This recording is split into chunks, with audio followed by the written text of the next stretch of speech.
Hello, everybody, and welcome to another episode of the Hunted Podcast with myself, AJ Cox, and with me is, I always get your name wrong. What's your name? Brett Curry. Brett Curry, correct, not Chris, and Levi Mason. If you listen to the last episode, it's kind of the same deal. Chris is not with us today, so we are raiding his fridge and doing whatever we want here and having a good time. So, Chris, when you listen to this, you're a hell of a good guy, but I definitely want to trust the three of us in here. If you want to see what else we got going on, go follow us on Facebook, Instagram, or YouTube. You can find us on all of those by just typing in the Honey Podcast. If you would be so kind, go through and share our stuff by social media, or to go through, be even better. You know, you see a buddy out there and be like, hey, you know what? I got some people that remind me of you because they're just as dumb as you are, and you would enjoy listening to them. We would appreciate that also. The biggest thing that we kind of found out right now that really is getting us out there, and we greatly appreciate it if you've just became a follower, is to go through on Facebook, type on the three dots on the Hunted Podcast, go through and invite all your friends that way. That has been an absolute just great thing for us. We have so many new followers, and if you're one of the new followers listening to us, we want to say thank you so much. We greatly appreciate it, and make sure you go through and listen to our other episodes. While you're there on the Hunted Podcast page there on Facebook, we're hopefully here much sooner than later. We're going to go through and do a pre-order for some stuff. We're going to be selling some stickers, hats, tumblers, koozies, some hoodies, possibly some crew necks. You know, we got some ideas in the works, but we're going to at least try to get some stuff out there, basic, so come fall time, you can look good as you're out showing yourself off in this big old city. Like I said, we'll be doing those pre-orders here before too long.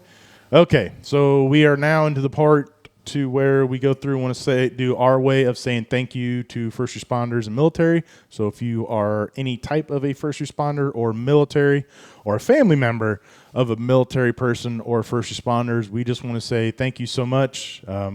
Things are crazy and things don't seem to be getting any better right now. So if you are a first responder military, we want to say thank you so much, and we hope and pray that, you know, you being out there day in and day out, that you are absolutely safe, because it's, the world is just getting crazy. So if you have anybody that you know of, or an organization or a station, or just a story that you saw of military people or first responders or anything like that, and you want us to kind of talk about it and say, you know, thank you so much for what they're doing, we would love to do that. Just go through, send us a message on, you know, any of our platforms, or get a hold of us if you know us personally, and we'll go through and talk about that, because first responders and militaries, I feel, and I'm pretty sure everybody else does at this table does too, that they do not get enough thank yous for all the BS that they put up with day in and day out. So with that being said, we're going to take a moment of silence here for the people that are no longer with us. It's just kind of our way, again, of saying thank you for what you did to make the ultimate sacrifice. We will be right back here in a few moments.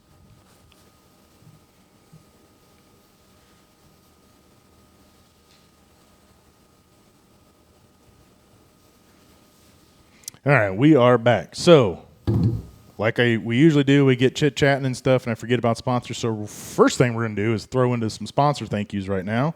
First one we got, as always, is Rec Broadheads. Make sure you go through, get a hold of Matt, get you some 2-blade fixes, some 4-blade fixes. He's got 2 different types of expandables. I mean, go watch his videos. I mean, they're blowing these things through.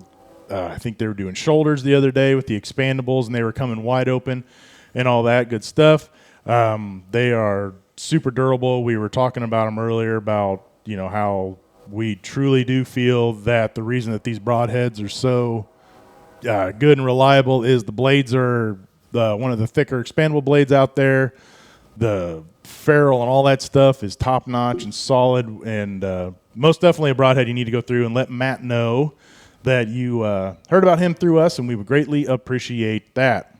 And then next is Dominant Strands Bowstrings. Make sure to go through and get a hold of Lewis. He can go through and make anything from traditional bows. He dibble-dabbles in some crossbow stuff. Of course, he goes through and gets these all ready for your compounds and everything. But I will say this again, and I'm going to keep saying this for a while. He is beyond swamped right now. So if you are wanting to get some of the best strings that you're ever going to get and put on your bow, you need to go through and get a hold of him now. He has been busier and busy these last couple months, and it's just going to get worse. And the guy likes hunting. So come hunting season, things are going to slow down a little bit there. And it's kind of your fault because you should have been prepared already. You shouldn't have waited till mid-October to go through and try to get your bow ready. Oh, no, Lewis can't hunt. Oh, yeah. Well, he can't because he sucks at it, but he does like to go. No, he can't because he's going to be so busy building strings from, our audience. From us going through and telling everybody. Yeah, okay. I'm going with my part still. He likes to go. He does just like we do. He likes to go out and just sit and watch animals walk by. I'm a nature observer. Exactly. And then for this one, the final one is ECW hunting calls. Make sure you go through and get a hold of Jeff. We're definitely going to be going out and rocking his grunt calls this fall. We definitely went through and used the piss out of his turkey calls and everything like that. You want something kind of custom done, go through, get a hold of him with that. He can put your little special touches on there if he can. He did a couple for us, so I'm sure he could for you too. Okay, so all done with all that stuff. You guys are going to have to talk for a little bit. I'm winded. I'm getting fatter and older every day. But this episode... You're winded? I don't believe it. Yeah. But I think this episode we're going to go through, we already dibble-dabbled into it and had a good about 5-10 minute discussion, and like idiots, we didn't hit record. We just went into it. But we were going to talk about preseason, kind of what to go through and look for, scrapes, opening up scrapes, and things like that. So kind of hit on early season tactics for scouting and, first maybe 2-3 weeks of bow season. Yep. So let's just dive on in. I know we were talking about, you were talking about, because my biggest question is that, you always go through and you always see when people are like, stay out. You don't want to be in there. But then all of a sudden, right around the corner, you'll see somebody say, hey, it's about time to start going out and looking for these scrapes. You need to go through and make sure you try to hunt a scrape line. This is what a scrape will do for you and stuff like this. So I know we talked about it, but let's go over it again because if you're told not to go in there and go look for them, how can you go in there and go look for them? So like we talked last episode, with me, with life and everything going on, I got to go off of historical data. Well, I can switch those cameras, and for most of the time, most of the summer, I don't run, velvet cameras. I just go straight into scrapes. That's one less trip I have in on the farm. So that limits some pressure there. But if you're on a new farm or you're on the same farm that you're trying to learn, you're trying to figure out, maybe you're new at this, you're going to have to go in at some point. Absolutely. But when you do it, go in with the conditions in your favor, just like you're going to hunt it. You're going to go in, you're going to access it right. You're going to go in with the wind in your favor, on the axis. You're going to go in it with the wind in your favor to hang the camera. Mm-hmm. If you can drive to the spot, even better. I would much rather push deer out with a side-by-side or a truck, especially a truck. Yeah. But yeah, that's how you're going to build that historical data on, where I should hang these scrapes and these cameras on scrapes. And it's going to take some trial and error. You're going to have some scrapes that you hang a camera on and they're going to be a bust. Mm-hmm. You're going to get more does or more young bucks. But once you find that right scrape, that community scrape, like we were talking about earlier, when they're really starting to lay their scent down for the year. And once you find that scrape, you're going to be able to inventory, I would say 75 to 90% of the deer on your properties once you find those community scrapes.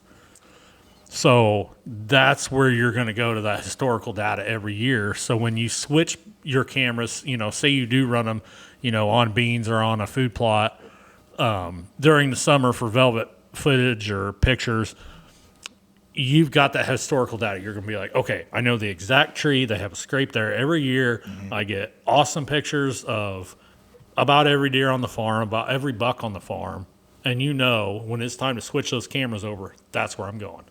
So when you say it's time to switch those cameras over, are you just going off of, okay, ballpark, here comes into September, 1st of October, or are you looking for like when you actually that you actually go out and you say, hey, man, that buck, he's shedding velvet and stuff like this. All the hormones and everything else is moving around now. I need to go through and try to start doing that. I would say you can't really go off of the velvet stage because there are some bucks that go hard horned early. I mean, you're going to have some bucks, in areas going hard horned here probably maybe in the next week, Right. even, especially with these cooler temperatures that we're going to be having again.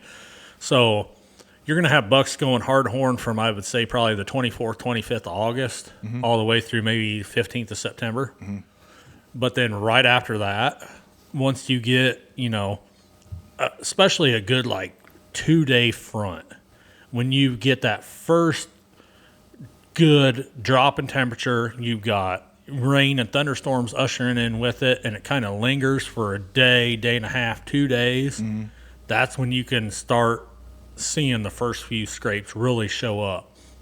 I like to wait just a little bit after that. I like to, basically kind of be the last week of September, first week of October, and those scrapes get more and more prevalent, especially those community scrapes. They're just getting bigger and bigger and bigger.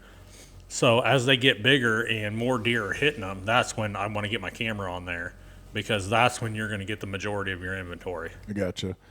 And so you're just kind of finally waiting for that first part of, feels like fall, Yep, they're feeling their oats finally. and they're going through, and then you're kind of seeing this. And then, so when you're out there looking on your property, I mean, are you walking dead center down the middle? You hitting fence lines? I mean, are you walking creek bottoms, what you get? I mean, basically, are you just kind of wandering around? When you're walking it, you're trying to access it, with the wind in your favor.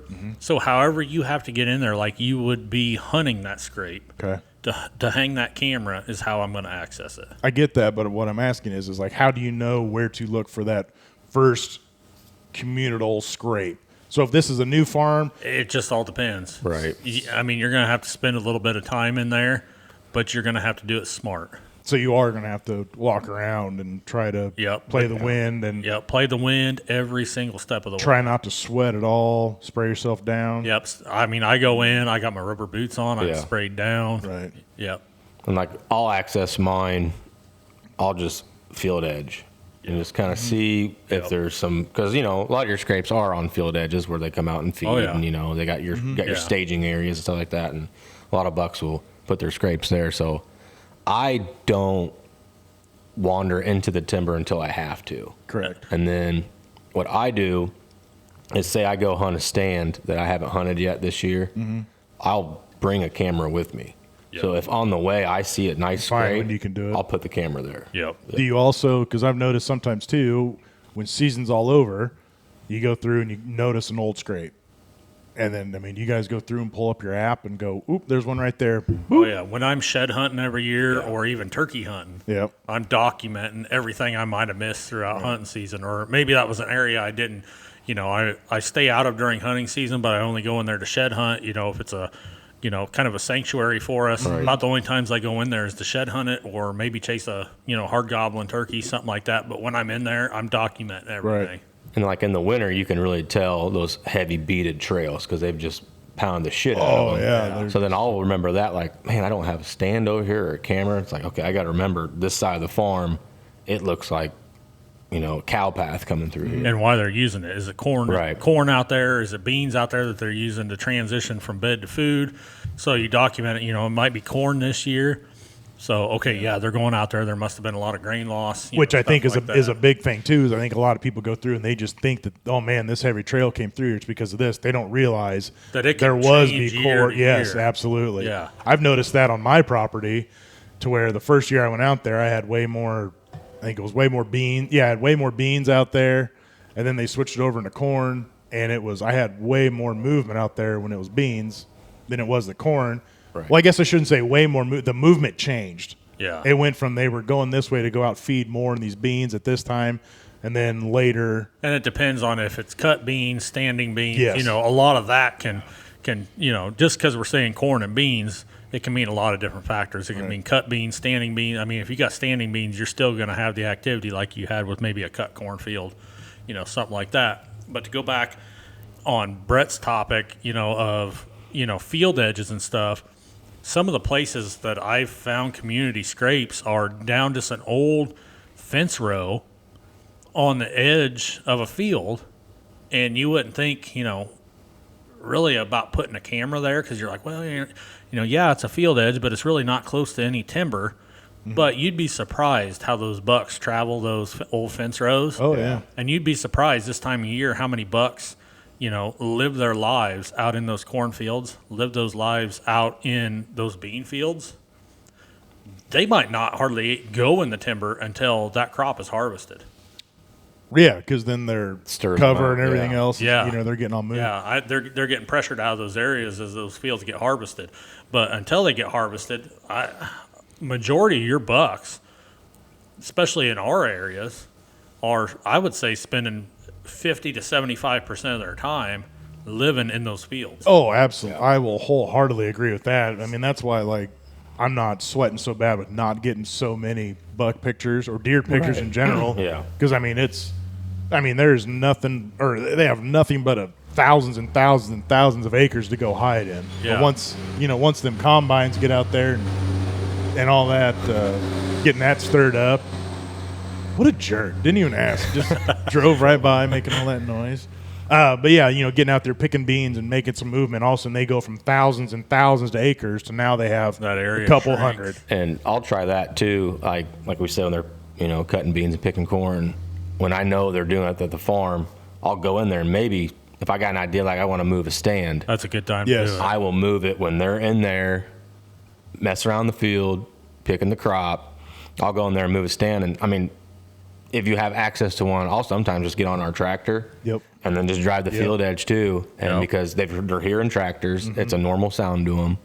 And I'll go out there and move what I need to do, and I'll be out, and they didn't think nothing of it. And even if you don't have a tractor, something like that, if you're doing it just by truck or whatever, you still have a good 24 to 48 hour window in there to continue that activity.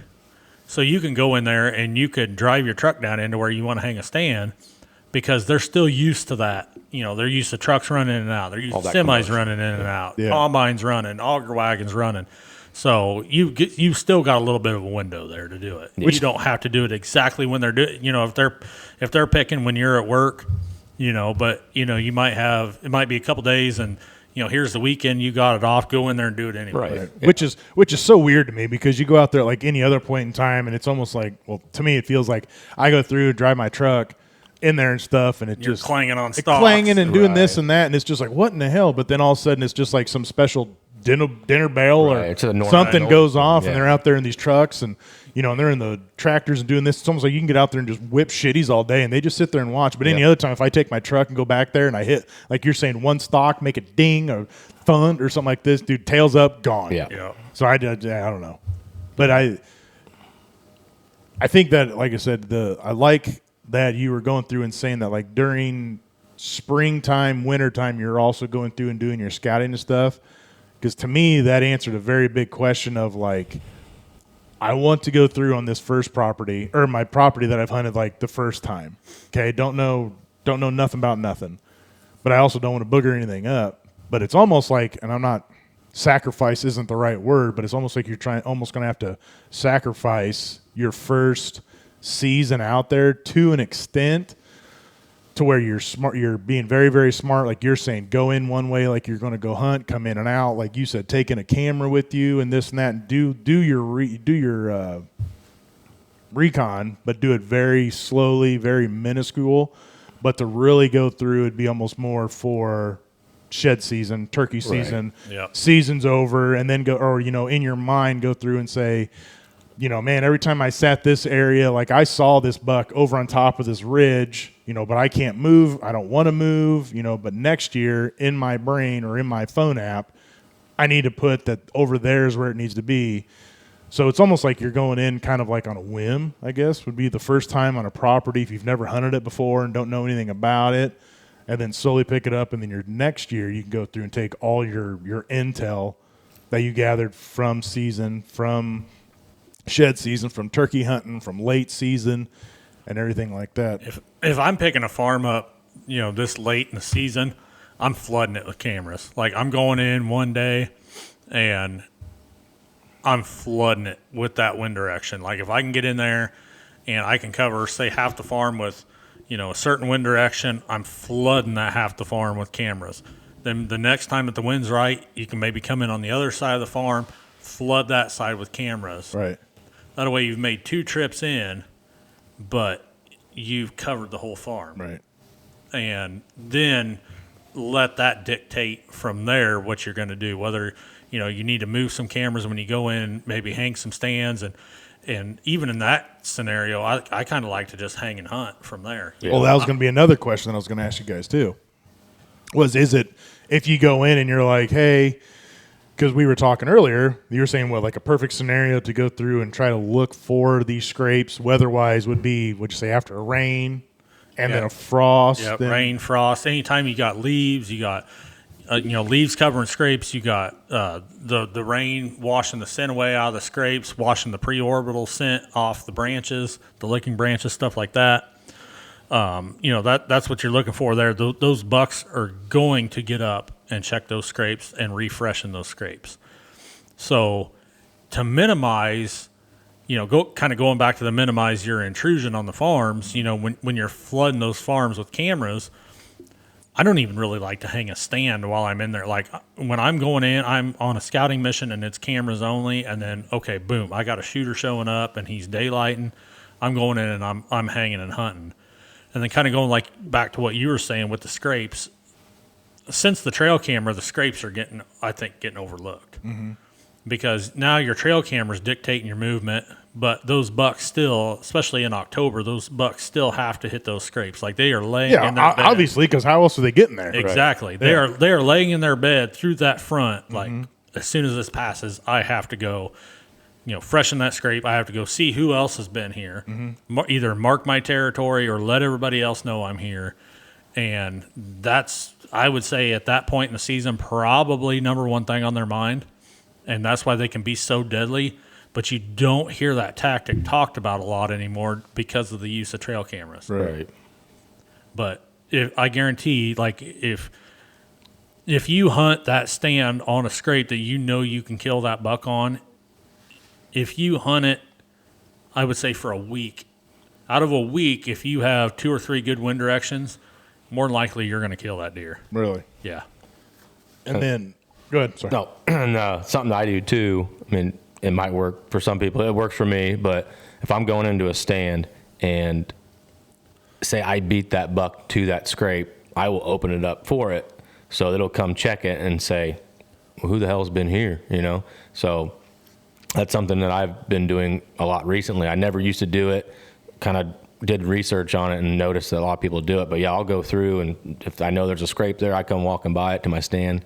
He hasn't been opened this up yet. I'll open it right up. And 9 times out of 10, a deer will come in and check that. And you opened it up some good old wild oak whitetail, I do. right? Yeah, I do. But I think those are, like I said before we even started this, I think these are great topics just because there's so many things in the hunting world that it's like, okay, you go from this point to this point to this point, but between those points, there's no filler, kind of like how you do get to that point. When they're saying, all right, scrapes are starting to open up. Well, how the hell do you know scrapes are opening up? Well, and like Brett was just saying, if I beat that buck to that scrape, okay, so that's number one key right there is beating that buck to that scrape. Right. That's step number 1. Step number 2 is being there when he comes through to freshen that scrape up. If you don't beat that buck to that scrape, then you're going to have to wait for the next front to come through more than likely. I mean, you might catch him again coming by and checking it, but I would say more often than not, you're going to have to wait on that next front to come through before you and beat him there before you kill him. So when you say beating him there, so we got a front coming through and stuff, are you trying to be in there first thing absolute in the morning, or are you trying to watch the weather, see, because if it's going to be cold, nasty, and shitty till 8 in the morning, are you trying to go through and maybe get out there at 9 when it's not as bad to get in there, or are you just going to go through and bundle up, cover yourself up as much as you can, take a pounding for an hour? You just really got to watch the conditions. The buck is, he's going to dictate 99% of it. Mm-hmm. So, if that front is, ushered out overnight and I got the right wind, more than likely I'm going to try to get in there on the morning. First thing. And hunt him. Mm-hmm. If he doesn't show, I'm going to be right back there that night if the wind's right. And then, pretty much keep that same pattern. Mm-hmm. If you can get in and out of there, undetected, pretty much keep that same pattern for about the first 48 hours. Now, if, not an ideal scenario. You know, say it's, you know, the front's kind of ushered through, but yet it's still kind of cold and windy and drizzly, but it's supposed to be tapering off. You know, I might let him slide for the morning, but then I'm going to be in there early that afternoon. Even though it's October, I'm still going to be in there early because, hell, he still might get up And I think at that's 2 o'clock and check that. And that's more, I think, of the way of the, I guess I didn't word it very well, is so you're watching kind of this front to see and read it to where if it does, like you were saying, be colder and shittier till 10 o'clock, you're not going to go in there first thing in the morning. You still might miss him, but your odds are pretty low of missing him. So if it's I'm over, I'm going to push it back just a hair to go through and try to be in there and maybe catch the tail end My of it. favorite mornings to hunt too is like you have that front come through and you're sitting in your stand and the sun's just coming up. It's just getting light and it sounds like it's raining, but it's leaves falling. Correct. I'm sitting there like, all right, something's about to be coming through here because I've got to stand down in the hedge bottom and it just gets polluted with scrapes all year. I mean, that whole time of year. And I remember last year I was sitting there and I probably should have shot him because he was an old deer, but I took more video of him than I did with my bow. And, I mean, that leaves were coming down. It sounded like it was raining. And then all of a sudden you just hear, and I look over and it was that 7-point wide 7-pointer. So he's probably 6, 7 years old. He's just an old boy. And he got right to the base of my tree, opened up another scrape. And I'm like, well, maybe something bigger will come through here. And then noticed that he just did all these scrapes. So I was being patient, but it didn't work out in my favor. But just seeing that just really opened up my eyes, saying that's what they do. They, all these leaves are coming down. That's their mission. They got to open up these scrapes to show their dominance. Yep. And I try to document things too. Like, if I'm sitting in a stand, and see certain things, at a certain time, certain wind direction, certain, weather conditions, certain pressure. Absolutely. Same thing with my trail cameras too. If I got those running over a scrape, and now we kind of, got the Wise Eye cameras and stuff like that kind of takes a little bit of guesswork out of it. But just documenting a lot of those things, whether it be from your trail camera, whether it be from, straight up hunting sightings or whatever, whenever you get a chance to document that deer or multiple deer doing the same thing on a certain wind direction, certain pressure, certain time, certain food. Yeah, certain food, anything, document that because, even if it's a 3-year-old and you're wanting to wait till he's 4 or 5, a lot of times that's still the same pattern you're going to kill him on and the same date range you're going to kill him on and, everything. So I try to document even my up-and-comers from 3 years old on. I try to document all that stuff, and it's a lot. Like, But it's, how bad do you want it? Right. It's basically the cheat code to a chess match. Right. The more information you can learn on those deer and the more you can document it, keep it in the back of your mind, the more successful you're going to be. Or just type it in your phone. Yeah. I mean, hell, anymore, you got all these apps and everything else, and you can just jot a quick note, October 17th. And I hate to you hate to interrupt me because that's what you just did. So I got that one track mind. If I forget about it, I'll lose it. But no, jumping back to early season, I'll keep an eye on the acorns too. Oh, yeah. They'll come from transitioning to eating the soybean leaves, and they'll start moving into all those acorns dropping in, and then that's kind of I'll kind of hang some cameras there too, where I know there's a bunch of acorns laying there. Put a camera there and just kind of see who's coming in and grazing and eating the acorns. And that's kind of what makes the scrape hunting so successful during the early season. Basically that first 3 weeks of October is you have so much going on in the deer world at that time because, they're coming off of summer patterns. They're, you've got beans changing, you've got corn changing, you've got acorns dropping, you've got natural browse that's becoming more palatable to them. So there's just a lot going on in the deer world at that time. And if you can lock them down on that scrape, that's probably the easiest way to be successful during that time. Yeah. It's just like we talked about, just doing your research. If you don't know that farm, you might have to use a year for learning. And that's been my big thing. I've hunted this farm that, heck, I've been here for 15 years hunting it, and I'm still learning something every shed season, every turkey season. When I'm shed hunting, I'm scouting. Yep. So it's just, you'll never, I mean, deer are wild animals. They're going to do what they want to do when they want to do it. So to put yourself in a position to be successful, you've got to do your homework and you've got to just keep learning year by year by year. And this year could be different from last year. I mean, I know it's going to be a lot different for me since I've got a lot more food for them to have. But just like I said, just you keep learning and just don't give up on them and just try to figure them out. Yeah, it seems like when you get complacent, you're still going to be successful, here and there. Blind squirrel's going to find a nut, but it's the people that don't stay complacent, the people that, keep learning, keep scouting, keep figuring them out, documenting, all your encounters, whether it be in person, in trail camera, whatever. The people that aren't complacent are the people that are most successful. But doing it smartly. But yeah, I mean, I just want to emphasize that too. Because I feel that I had to learn this the hard way. Because the first year that I went on my property, shot the biggest buck I've ever shot. Was he a monster? No. Wall hanger? Absolutely. My biggest year? Yeah. You don't like it? Eat a wiener. Like that's how it is. But then the next year, so then I was kind of like, oh shit, dude, this place is going to be money. Like I'm going to kill these big deer and everything. Had that one picture that I sent you guys, or Levi back in the day, this up and coming, like, dude, I got a fucking monster out here, this and that. And I'm just like, chalk it up on the wall, game over, Kobe, swoosh. Last year, dude, by far the worst season that I've had out there because I kind of went, like you were saying, kind of like the complacent, figured it was going to be this and that, easy peasy. I went out there and added some stuff, did a little tweaking, but I mean, dude, I was out there 3-4 times a month. And I think that was one of the biggest things that screwed me over big time.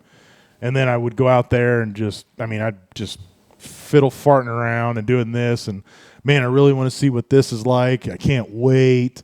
Went out there and then I think I dicked myself in the end in the long run. So that's another, really excited for this season because it's been chewing on my fingernails by not being able to go in there. But I think this year, like I was saying, being smart about it, smart on the property, talk to your friends, see what neighbors are kind of doing, scout from afar. Yeah. I mean, I think that's scouting from afar and using maps, and I mean, all summer long, all fall long, I'll sit there and I'll just lay in bed night after night after night, just looking at this map, and then I'll turn it one way on my phone and then I'll turn it back another way, just looking at it from all different angles. I'll turn it from a 2D to a 3D and turn the elevation on. I'm like, okay, what am I missing here to kill this deer? What was that me and you went through and talked about on one of my properties? Was the elevation that we were doing? The elevation lines. That's one thing I don't know that I've really heard a lot of people talk about. Mm-hmm. But the more and more I've kind of dug into it over the last couple years and watching my deer and documenting them, how they travel, those elevation lines, especially kind of in the open country. Yeah. Like, going from, field to crossing, especially like crossing a fence line or crossing a road or crossing a creek or, kind of like a pinch around a creek, something like that.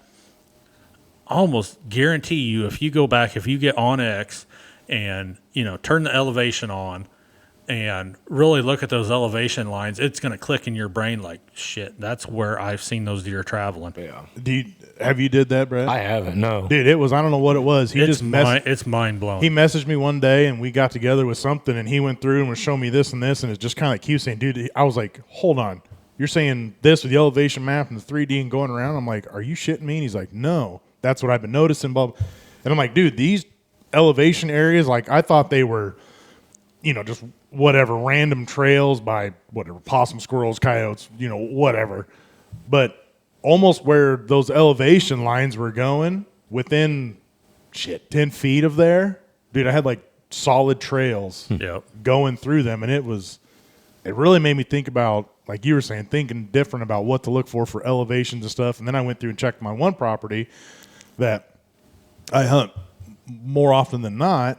And from looking at that, doing the same as Levi, like I went back and thought about my deer movement and this and that. And I'm like, oh shit, like this elevated area is higher than this drop. And I'm like, they run this way and they run this way. It's weird. It's almost like it's legitimately mapping out where a very possible chance they're going to. And I would say it's probably 2 out of 3 elevation lines.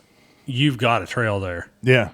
And it's kind of changing the way I hunt some of my farms because, like, a lot of my area is pretty wide open crop ground, and they're going from woodlot to woodlot, or from a bottom woodlot to a draw, stuff like that. And it's where they're crossing those fences at to get from point A to point B. So it's kind of changing the way I hunt, like where I can back off now and I can sit between point A and point B out in the middle of freaking nowhere And I think and never bump that deer. and that to me is a huge, especially if you're just learning a property. I'm so glad you brought up maps because I forgot all about it. But that's something that you can go through and shit while you're at work on lunch. I mean, you're basically scouting without going through and being like, well, if I was a deer, Right, I would probably be over here. And go back to the don't be complacent thing. Like I was saying, I do a lot of my research laying in bed at night because that's when my mind gets to wandering before I fall asleep. Turn that map 360 degrees. Turn that elevation on. Turn the elevation lines on. Right. Stuff like that. Look at it from all different angles because I guarantee if you don't, there's something you're going to miss. Oh, yeah, absolutely. And then I kind of noticed, too, is another thing. I can't remember where I got this from, but I was watching some video. And I do this when I go in now is I get, I don't know, kind of deer eye level. I squat down some, and I try to, look and see with kind of what they're looking and seeing. So then if I'm going to put a stand or if I'm going to try to cover up something or something, I do that. And then I also go through when I'll go up and climb up in my stands and I'll look and see and I'll be like, holy shit, there's a big drop off down there. And then I try to watch and see if there's, because we've all seen them, the holes in the tree lines from where, they're coming in and out. And I want to see if they're more than likely that's where it's coming. And I found too to where I'm not just brushing myself in for deer that are coming 20, 30 yards in. I'm trying to brush myself in from this deer that might be poking out, coming from, like you were saying, that ridge from the map line or whatever, the elevation coming up, and he just straight there looks and he sees me and the hunt's over before it even started. Yep.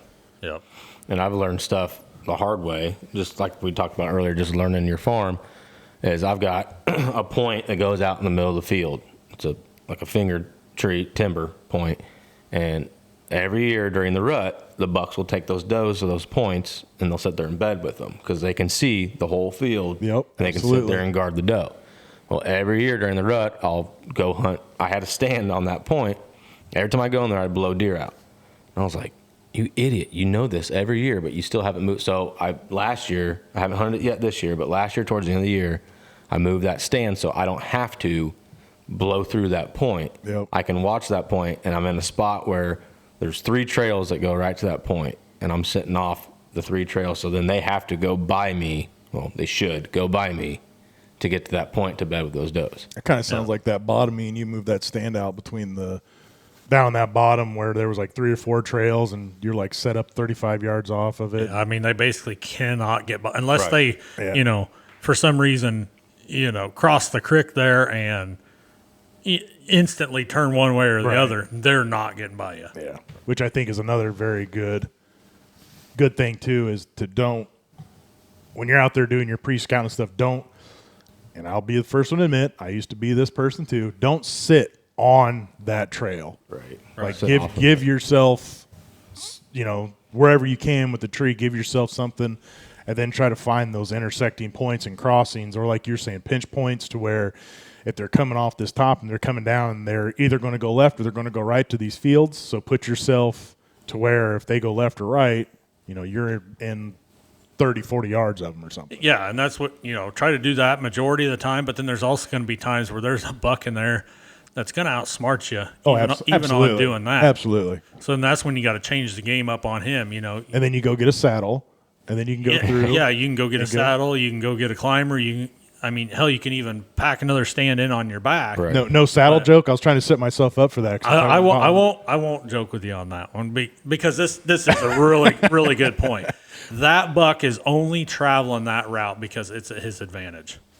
So you're trying, basically when you go in the first time, you're trying to set the stage to where it's at your advantage. Correct. But 90% of the time, you're still not going to kill that smartest buck on the farm because it's to your advantage. So you're going to have to set on the opposite side of that trail, and you're going to be pushing your wind a lot of times. Like, I mean, it's going to be close, but that's how you're going to kill him because he thinks he's not going to come in majority of the time unless, you know, he's behind a doe or something like that. When the wind's in your favor, he's coming through when the wind's in his favor, and that's how you're going to have to kill him. Right, which 100% makes sense. Yeah. Because why would he go somewhere if it was not, or at least he thought it was going to be? I mean, it can even be marginal in his favor, but you're still, you know, it can be marginal in his favor, but perfect in your favor. But that's still not the ideal conditions for him to want to come through there. I mean, it's got to be 75 to 100% in his favor, and then that's when you're going to have to jump a trail over and hunt him with that kind of marginal wind. Right. But you got to set yourself up in the right spot to get him killed before he cuts your wind. And make sure you're all covered up in hex. That's right. It's freaking gold Like out there. walking like a ghost coming through there. But Exactly. I've learned too, like with that point, and there's this place I call the Saddle on our farm. I've actually went to these spots where I've known this, where I've blown deer out. I've seen them bedding there, and I've actually like crouched down and like looked around. I was like, well, shit, I can see me where my truck. I could watch me get my bow and stuff out of the truck. Like I can see when I'm on the saddle. Hell, I can see me walk that bottom. It's those little things. Yep. It's the little things you got to think of. Like, you know, sometimes you say, think like a deer. Okay, if I was a deer, I'd be doing this. But yeah, like I'll go to those spots like shed hunting. Everything's off the trees. It's bare. It's barren through the woods. And I'll look around. I'm like, well, yeah, this is why he sits here, because he can see everywhere. The wind is, he can turn his head left or right and get any wind direction he wants. I mean, this is prime exactly where a buck could sit, and he could see for miles. And I had to think about that too when I'm going to a stand, saying, okay, I got to take this route because maybe I'm more hidden where he can't see me, or if he's on top of that hill, I need to be below him to work around him and outsmart him. You know, and I think a lot of people overlook how a buck lays in his bed too. You know, so he's going to position himself to where he can see, you know, 280 to 300 degrees, you know, this way, and then the wind is hitting him in the back. Is covering the rest. So you've got to take that into consideration. You know, it's the small things like Brett was talking about, you know, how that deer's laying in that point, you know. Okay, he's laying there, and yeah, he can literally see Brett grab his bow out of his truck and close the door and, you know, start walking to his stand. But then you try to shake it up on him and maybe come in from the other side, then he's got your wind. Right.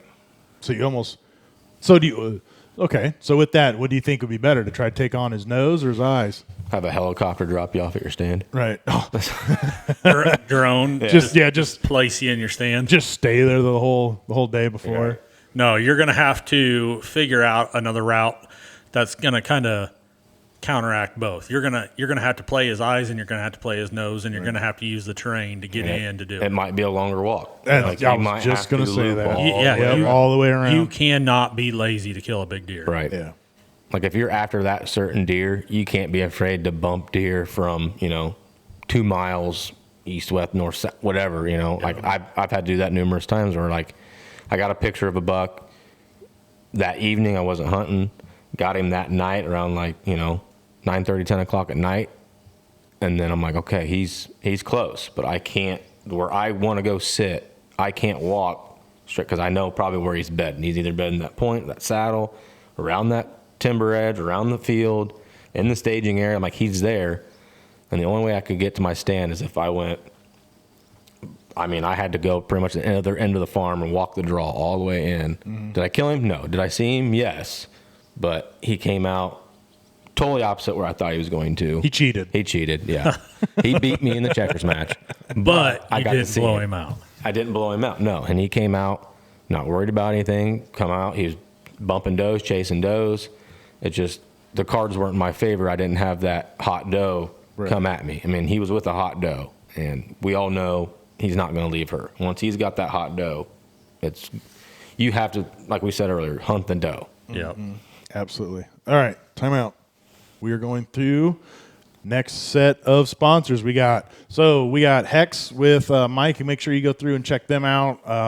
It's awesome for deer hunting. It's also for turkey hunting. I talked to a gentleman the other day online, told me that he uses it for elk hunting. Absolutely loves it. I think he uses it for waterfowl hunting. I'm sorry, that's what he told me. Yeah, He elk said and he waterfowl. Goes through and uses it for that, and he absolutely loves it, and it's great and everything, which is, we love to hear stories like that. And then we got Morath Welding.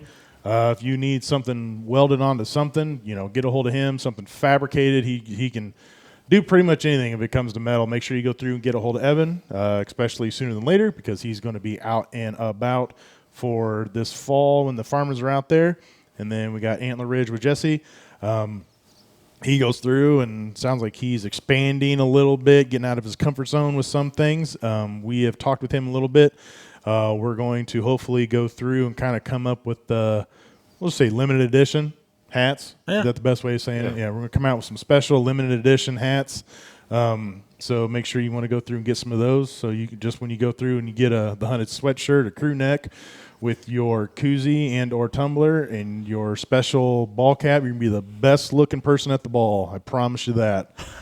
And then I'm just going to go ahead and knock out these last ones, because if not, I'm going to forget. Nature Made Jewelry with Levi. Go through, get a hold of him. You can go through, get you something all made up nice and pretty for yourself, for your loved one, and get those sent out right to you. Makes them straight from antlers that he's found. Makes them all country fancy is what I keep calling them. And then you can get a hold of Levi also for Natureland Realty. He's going through, be able to fill you in with any information that you want for, if you're looking to buy some property, sell some property, farmland, hunting property, it's anything, any question as far as, like I say, property in general. Go through and get a hold of Levi. He will be more than happy and able to help you with that. And then McKee Automotive, which hopefully here before too long it's going to be McKee, some other company, because they're a bunch of jerks. And if they are listening, open up your wallet, you tight asses. We'll take you guys on too. But if not, we absolutely love just having Dusty, and we'll just talk great things about him, but not the other organization that he grouped up with. And I think that is the last one that we got going on here. So, all right, let's jump back in. We were talking about, trying to trick noses and eyes and all that good stuff. And I did like your point, Brett, about to where if you are hunting one deer, like one buck, as hard as you can, you need to not worry about basically being busted and or other deer seeing you working for that one. Because I know myself, it's like as soon as I go in and I hear, that one and they want to take off, I'm like, mother effer, dude. Like, this is going to be a bad day. But That's what your brain instantly thinks. Right. But there's so many other variables out there that those deer blow They at. blow at freaking a turkey gobbling. Oh, yeah. A coyote running through. I mean, just anything. Like, yeah, in my mind, when I hear a deer blow, I'm like, they know I'm here. It's because there's a human. But then you got to think, like, there's a lot of other shit that comes through this timber. I absolutely. mean, hell, it could be the neighbor's dog, someone's horses is out, I've seen them get scared off by a freaking hedge ball falling. Yeah. It's just crazy things like that. So, yeah, don't count yourself out just because you hear one blow, unless your wind's blowing right at them, and it was you going in dirty. And I mean, how many? well, yeah, that's again going in, Right. not being smart. And how many times are you sitting in a stand and the wind is blasting you in the face? A doe comes out.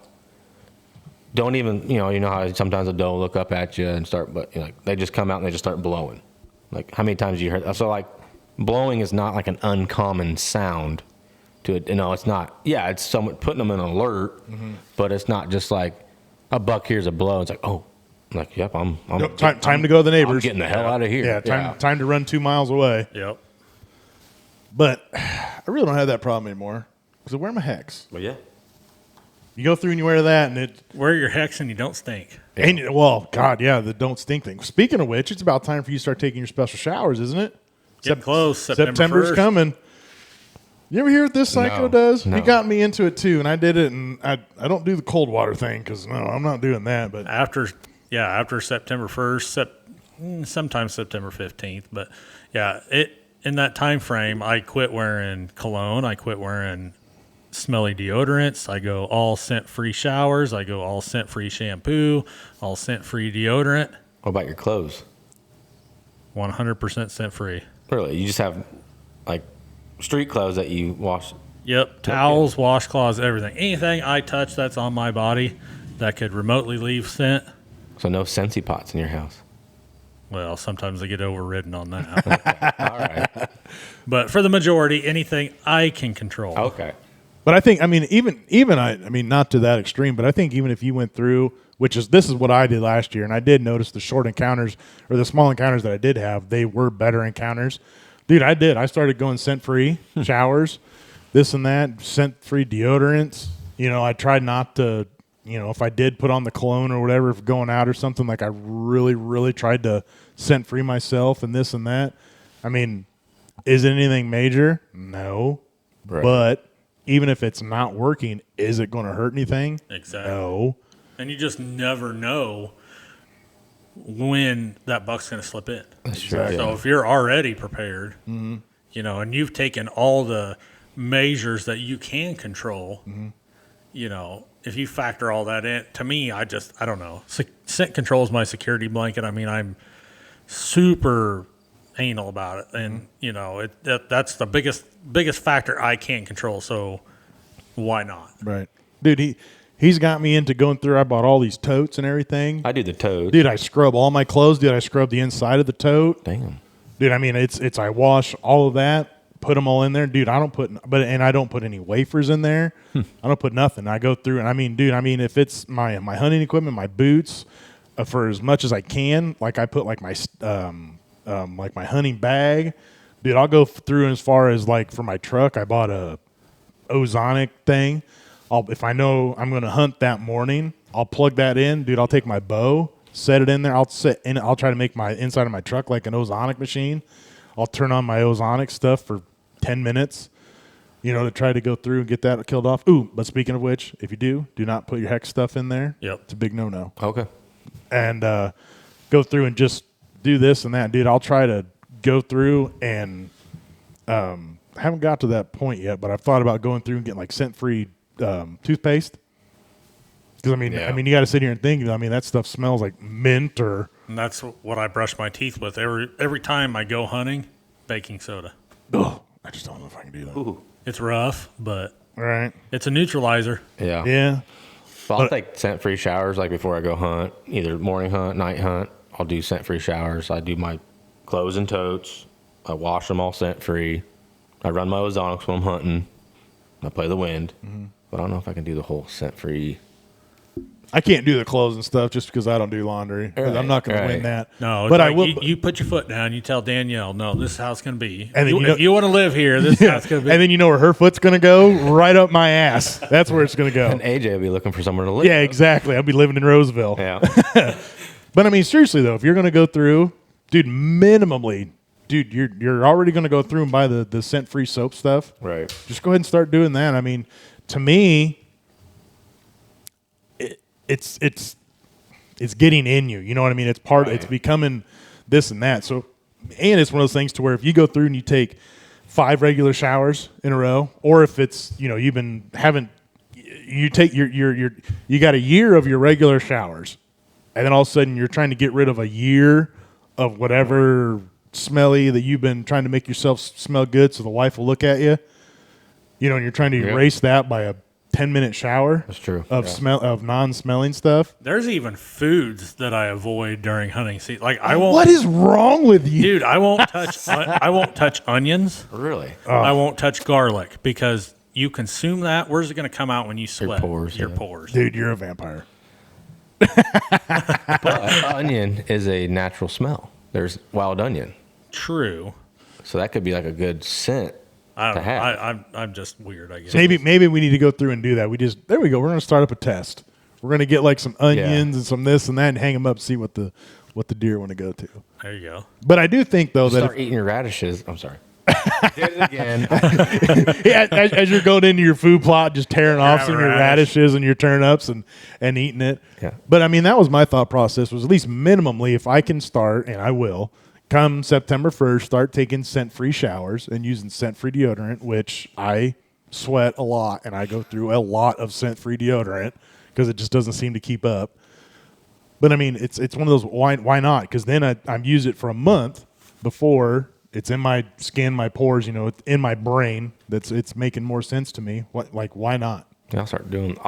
don't think I'll do the scent-free shower every day in the clothes, but I'll switch over to scent-free deodorant. I'll periodically take scent-free showers. Dude, I mean, if you know you're going to go on Saturday, Right. why Start, not? like, Why, on yeah, Thursday. yeah. Why not start on Thursday, Friday? I do yeah. that. Like if I know, like, you know, I can get my rutcation and I know I'm gonna be hunting a lot. Like I will, I'll start showering.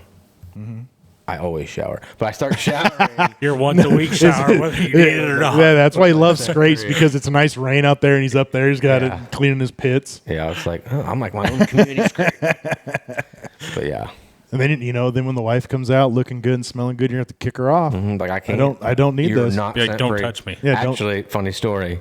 We were. I was going hunting one day, and I can't remember what she did, but she had perfume on, and I had my base layer stuff on already. And she comes up like, "All right, I'll see you later." And she goes, "Give me a hug," and I'm like, "Stop."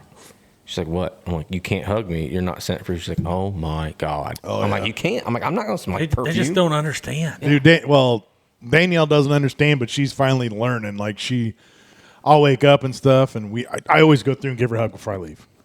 She'll come over and she'll be like, "Hey, good luck." Oh, that's right. I can't touch you. And I'm like, "Yeah, stay away from me. You're Yeah. disgusting." But I mean, if you're listening to this and you can take anything out of our little bit of tidbit for being prepared, is I would strongly suggest the minimally not just taking the shower before you go. Make it a couple days before. Yeah. And shoot, you were even telling me sometimes you go through and do a cold shower.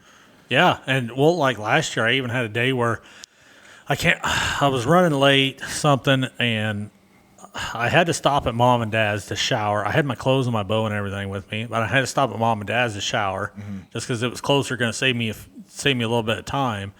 And like I grabbed one of the towels out of their closet after I got my scent-free yeah, shower, forgot and about- I smelled it, and I'm like, I don't even want to go to the stand now. Right. Like fabric softener Just a couple- kills me. Just a couple ever that scent killer is all it's going to take Right. care of. Yeah.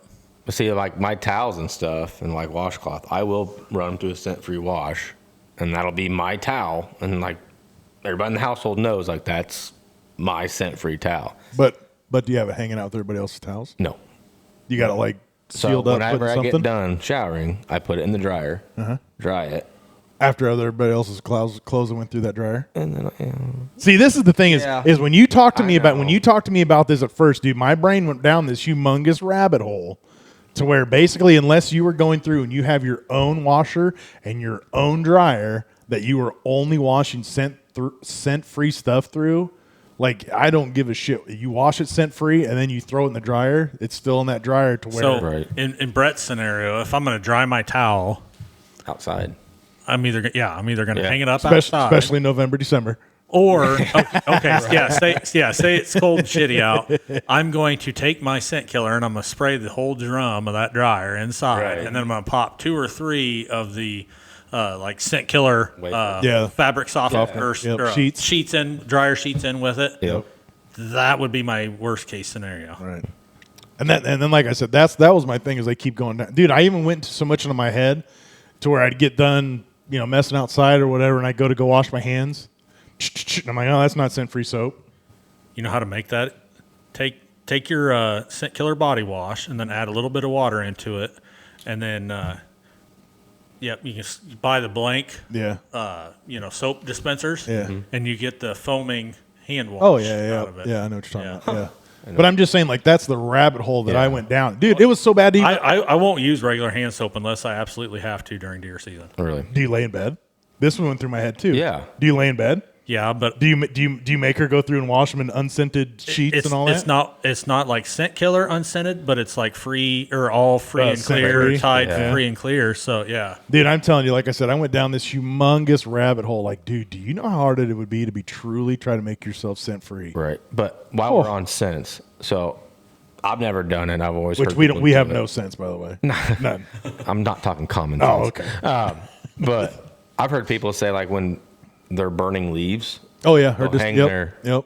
hunting clothes out. Now I've never done it. Yeah, it is a natural smell, but To me, it's a how many natural times- different. Yeah, how many Right. times are you sitting in a timber with your neighbor burning leaves? Right. Yeah. Like I'll hear people like, "Oh yeah, I went to a bonfire and I wore my I took my camo with me. I had my camo coat on. He's like, they smell it all the time. It's like, yeah, but It's To an extent. right. Yeah. Yeah. Well, I went through and like I told you guys, Danielle went and bought me that. I can't even think what the hell it's called. A scent blender. Yeah. I think is what it's called. Kind of interested to see how that goes. Yeah. Because you go through, throw some water in there, and you throw in some whatever acorns and some pine needles and spin it all up and spray that. I'm interested to see how that goes. Yeah, put raccoon pee in there too for some cover. I should probably some Yeah. coyote piss. Yeah. Yeah. But yeah, like I said, I truly do think if anybody's getting anything out of this, go through, take the scent-free showers, I guess, as much as you can. I mean, I get it. Life comes in sometimes, you and the old lady, it's your anniversary, and she always loves the way that you smell from this, and she's going out and have a couple drinks, and you're planning the night properly. And you gotta put on some, little Barry White and your special polo. You got to do what you got to do. But I would say after that, absolutely go through and scrub yourself down. You do go to, somebody's birthday party or something like this, and you just know you smell like, all the smelly everything out there. Like going to a restaurant sometimes. Oh, yeah, You know how dude. you can smell coming out of a restaurant. Like Subway when you leave. You're Oh, like, yeah. You smell like the bread. Yeah. Yeah. That's what I'm saying. I went down this rabbit hole till I really tried to start paying attention. Well, and it blows my mind the people that, gas up their trucks in their camo or, Yeah. their hunting Yeah. boots and, Spill some. or they'll go to the restaurant after they get out of the stand and then they're going to go, have breakfast and then they're going to go back and for the afternoon hunt and they never take that camo off. It's like, dude, a blind squirrel's going to find a nut, but man, you're screwing yourself harder than you think. Dude, there's sometimes I'll forget and I'll start putting my stuff on. I'll be like, shit. And I'll be like, Danielle, you got to go to the gas station for me. Go put $20 in and come back. Yep. Because I'm not going to risk or, doing this and that. And I'll just have her go up there and fill it up and listen to her gripe and bitch and then still griping and bitching as I'm driving away, but whatever. But I'm have set better, free. but you have you have better odds of killing that buck. Exactly. So, all right. Are we done with this rant and rave for a little bit? Because we're there. I know it's hard to believe, but we're there again. Somehow we did this I don't know without how- Chris. Yeah. Right? That's that guy's name, Chris, right? I think so. Okay. Or Brett. Chris, Brett, whatever. The guy that's not here, Yeah. One of the guys. that we did it without him, which was very, very hard. Which, by the Whoever way, shop this is. I don't know who shopped it. We just kind of showed up. well, the deed now says it's mine. Oh, cool. So that's why we can come and go as we want. But Chris, when you go through and listen to this, maybe we did, maybe we didn't. Maybe we messed with some stuff around here, maybe we didn't. Maybe you should look around, see what we did, move some stuff, sold some stuff. Maybe we even gave some permission to some other people. You don't know. Maybe we had a raffle. Maybe we had a raffle. We had a hunt raffle. Yeah, we raised some money for the podcast. We did. That's exactly what we did. Thank you so much for your donations, Chris. And now we don't have to work anymore. So I appreciate that, Chris. Yeah, You made a lot exactly. of money. Thank you. Thank you so much. So, well, boys, hopefully next time the four of us get together. It was 3 last time, 3 this time. Hopefully it's going to be 4 of us next time. So then it always makes it a little bit better for whatever reason because Chris, it's just not the same without Chris. Wasn't No. the same without you. I know it. So, but if you guys don't have anything else, we're going to wrap this one up. Yep, I'm good. All right, everybody. So much of a thank you for listening. If you're a new listener again, we appreciate you. Make sure you go through, tell everybody how awesome we are and how much people would enjoy listening to us and how much they would listen or enjoy listening to us. We greatly appreciate that. Make sure you go through and say what's up to all of our sponsors and get some stuff that you need to get because deer season is not too far away and let them know that you found them through us. And we would greatly appreciate that and start getting ready. Fall is right around the corner. So with all that being said, thank you so much, and we will catch you on the next one.